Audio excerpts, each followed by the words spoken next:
नमस्कार। बिहार तक पर आप देख रहे हैं बड़ा सवाल और मैं हूं आपके साथ रोहित सिंह।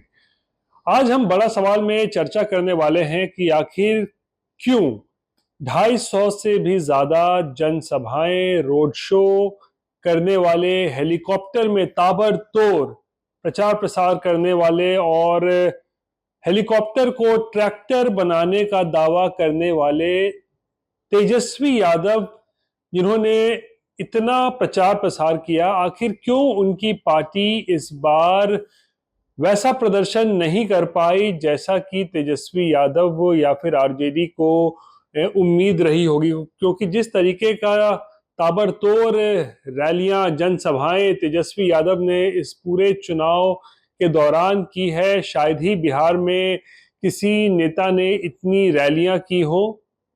और इसके बावजूद अगर आरजेडी को केवल चुनाव में 4 सीट मिलती है तो फिर सवाल खड़ा होता है कि आखिर मामला कहां गड़बड़ा गया, आखिर कहां गलती हो गई, क्यों आखिर आरजेडी को उतनी सीट नहीं आई। क्योंकि महागठबंधन में अगर हम बात करें तो आरजेडी सबसे ज्यादा 23 सीटों पर चुनाव लड़ी और उसके बावजूद केवल 4 सीट पर उसको जीत हासिल हुई। यानी कि स्ट्राइक रेट अगर हम बात करें तो आरजेडी का केवल 17% रहा।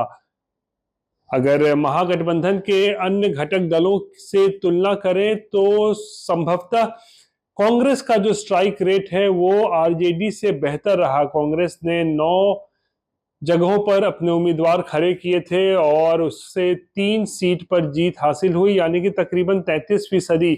तो अगर हम स्ट्राइक रेट के मुताबिक बात करें, आंकड़ों पर जाएं, तो इस लोकसभा चुनाव में बिहार में महागठबंधन के अंदर कांग्रेस ने आरजेडी से अच्छा प्रदर्शन किया है। और इसके बाद सवाल खड़े हो रहे हैं कि आखिर कहां पर तेजस्वी यादव से चूक हो गई। क्योंकि जो एक विशाल कह सकते हैं 2 महीने तक प्रचार प्रसार का दौर चला, उसके बाद तेजस्वी यादव की जनसभाओं में जिस तरीके से जबरदस्त भीड़ उमड़ती थी, उनको सुनने के लिए लोग घंटों खड़े रहते थे धूप में, 40 डिग्री 45 डिग्री के तापमान में लोग खड़े रहते थे। बेरोजगारी का मुद्दा एक ऐसा मुद्दा था जिससे लोग कनेक्ट कर रहे थे, जो युवा वर्ग है वो कनेक्ट कर रहा था तेजस्वी यादव के सभाओं में। जो लोग पहुंचते थे और जब तेजस्वी बेरोजगारी का मुद्दा उठाते थे, अग्निवीर का मुद्दा उठाते थे और रोजगार कैसे देंगे, ये सब बातें कहते थे, तो जबरदस्त उन्हें समर्थन भी मिलता था। लेकिन इसके बावजूद भी अगर चुनाव में तेजस्वी यादव की पार्टी को केवल 4 सीट मिलते हैं तो फिर सवाल खड़ा होता है कि कहां गलती हुई। क्या तेजस्वी यादव का सोशल इंजीनियरिंग जो करना चाहते थे, क्या सोशल इंजीनियरिंग में वो फेल हो गए, या फिर बिहार में नरेंद्र मोदी के मैजिक के सामने तेजस्वी यादव का नहीं चला।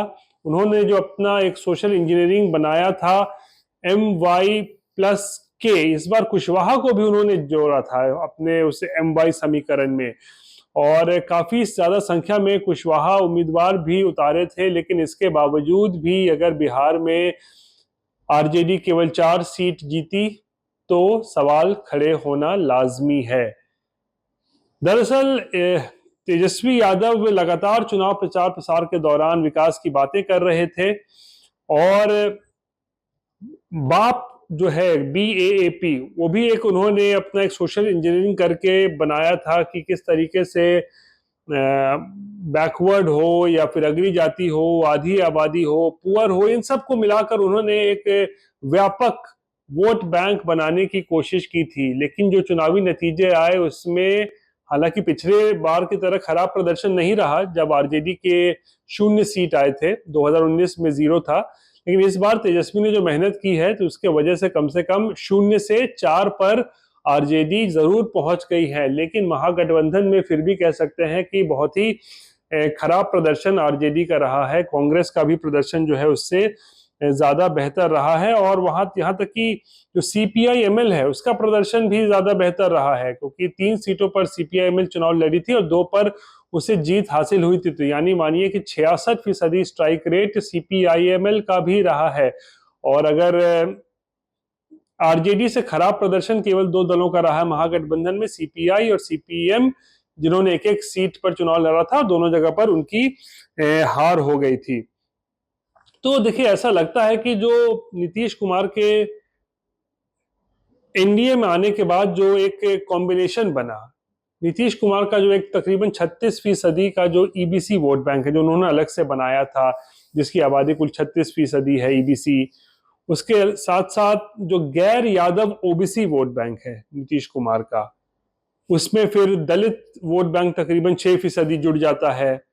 और फिर बीजेपी का अपना जो एक अपर कास्ट वोट बैंक है, उच्च जाति का वोट बैंक है, प्लस नरेंद्र मोदी का जो फैक्टर है, इन सब को अगर जोड़ दिया जाए तो ऐसा लगता है कि आरजेडी इस बार नीतीश कुमार के जो वोट बैंक है, कोर वोट बैंक, उसमें सेंधमारी करने में सफल नहीं रही। और उसके बाद नरेंद्र मोदी का अगर मैजिक कहें, और जो योजनाएं चलाई गई हैं न केवल बिहार में, देशव्यापी वो तो योजनाएं हैं, जैसे कि 5 किलो अनाज का जो योजना है, तो लगता है कि ये तमाम चीजें जो हैं एनडीए के की जो चीजें हैं, चाहे वो सोशल इंजीनियरिंग हो, मोदी फैक्टर हो, इनके सामने जो तेजस्वी का एक एजेंडा था, एक चुनावी मुद्दा था, बेरोजगारी, महंगाई, अग्निवीर, ये सब जो है वो कहीं ना कहीं पूरी तरीके से फ्लॉप साबित हुआ है। और बड़ा सवाल इसीलिए खड़ा हो रहा है कि आखिर ऐसा क्यों हुआ। क्या बिहार में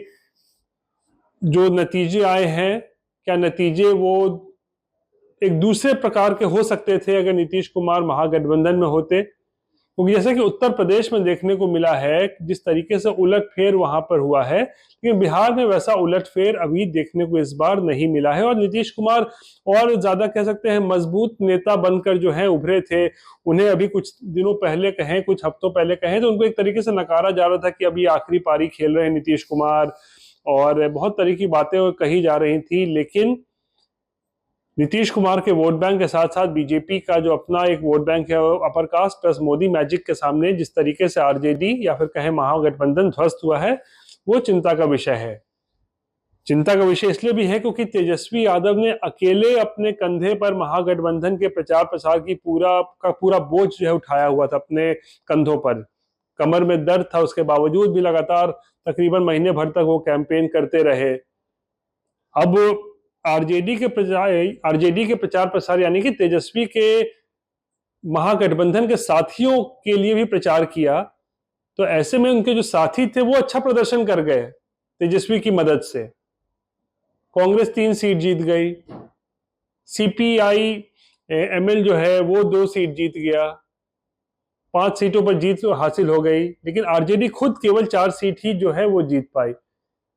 तो यानी कि तेजस्वी का फायदा जो है घटक दलों को तो मिला, महागठबंधन के घटक दलों को, लेकिन तेजस्वी खुद अपनी पार्टी को बहुत ज्यादा जो है वो उबार नहीं पाए। 0 से जो है वो 4 तक तो जरूर ले गए, 17% स्ट्राइक रेट रहा, लेकिन जो नतीजे तेजस्वी यादव शायद उम्मीद कर रहे हो वैसे नतीजे नहीं आए। हालांकि वोट शेयर की बात करें तो सबसे ज्यादा वोट शेयर बिहार में इस बार जो है आरजेडी ही कर रहा है, तकरीबन 22% से ज्यादा वोट शेयर रहा है। लेकिन बड़ा सवाल यह है कि 2020 में भी तेजस्वी यादव ने ताबड़तोड़ कैंपेन चलाया था, रोजगार का मुद्दा उठाया था, लेकिन सरकार बनाने से चूक गए थे। इस बार भी उन्होंने रोजगार के मुद्दे पर ही चुनाव लड़ा, विकास के मुद्दे पर ही चुनाव लड़ा, लेकिन फिर भी उनकी पार्टी जो है इस बार चुनाव में पूरी तरीके से फेल हो गई है। तो ऐसे में अब सवाल खड़ा हो रहा है कि जब विधानसभा अगला आना है 2025 में, तो क्या तेजस्वी यादव किस तरीके से अपने पार्टी को फिर एकजुट करते हैं, किस तरीके का सोशल इंजीनियरिंग जो है वो बनाते हैं, ताकि उस दौरान अगर एनडीए में नीतीश कुमार रहते हैं उस दौरान, तो किस तरीके से एनडीए को कड़ी टक्कर दी जाए, ये बड़ा सवाल है। बहरहाल ये थी बिहार से जुड़ी हुई आज की बड़ी खबर। बाकी की तमाम खबरों के लिए आप देखते रहिए बिहार तक, और मुझे आज के लिए दीजिए इजाजत। नमस्कार।